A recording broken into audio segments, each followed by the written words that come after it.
They're real friends, yet somehow she's lost to her twice. That's the story between Alex Eala and Iva Jovic heading into New York this week.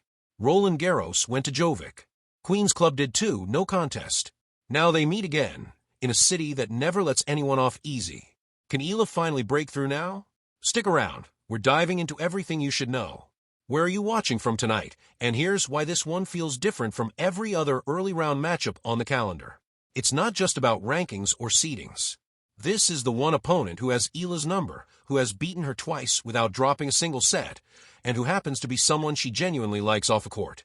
In a sport full of manufactured drama, this storyline wrote itself. Let's start with the numbers, because they tell a clear story. Back in May at Roland Garros, Jovic beat Eala in the very first round, 6-4, 6-2. Barely 2 weeks later, at Queen's Club in London, she did it again, 6-2, 6-2, wrapped up in just 76 minutes. 2 matches, and in 3 of those 4 sets, Eala managed just 2 games apiece. Look closer at the London match, and gets more telling. Jovic finished with 26 winners, and only 9 unforced errors. Eala managed 12 winners, but gave away 19 errors. That's not a close scoreline turned lopsided by luck. It's one player consistently making better decisions under pressure than the other. Jovic wasn't just hitting harder. She was hitting smarter, finding angles that pushed Eala deep behind the baseline, and then stepping in to finish points at the net. That kind of controlled aggression is exactly what separates good players from dangerous ones on grass. This wasn't just a lucky day for Jovic either. She was seeded 6th at that event, and the win helped her reach her first career grass court quarterfinal. For Eala, the loss came during what should have been a confidence-building European swing. She had just made history in Madrid by becoming the first Filipino to crack the world's top 20, and expectations were sky-high. Instead, Jovic shut the door before that momentum could even build. Here's the part that makes this rivalry different, though. These two aren't rivals in the bitter sense at all. They met as teenagers at the US Open Juniors back in 2022, and they've stayed close ever since.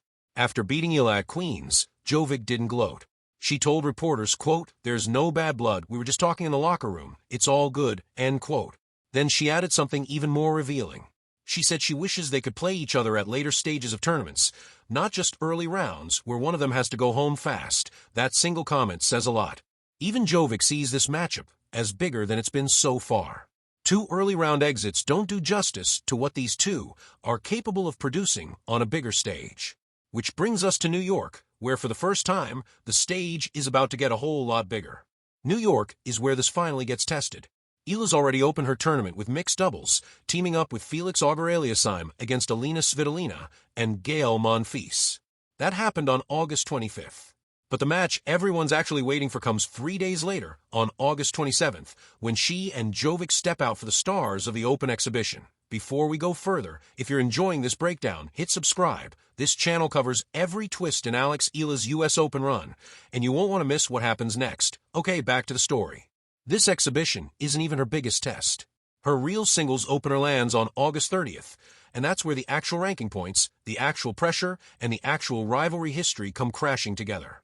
But don't dismiss the exhibition entirely. In tennis, confidence is currency, and right now Eala is running low on it against this specific opponent. A competitive showing, or better yet, a win, in front of a packed New York crowd could reset the mental ledger before the real business begins to. Here's the concern nobody's talking about enough. Tennis 365 analyst Liam McMillan pointed out something worth taking seriously. If Eala advances deep into the second week of this tournament, she'll have played roughly 8 straight weeks of competitive tennis by the time it's done. His exact words were blunt. That is unsustainable for anyone, no matter what your age. Add up the math, and it checks out. She's coming straight off the Cincinnati Open, which wrapped up around August 18th. Barely any recovery time later, she's squeezing in an exhibition against her toughest recent opponent, then walking into a Grand Slam draw. No rest, no easing in, just match after match after match.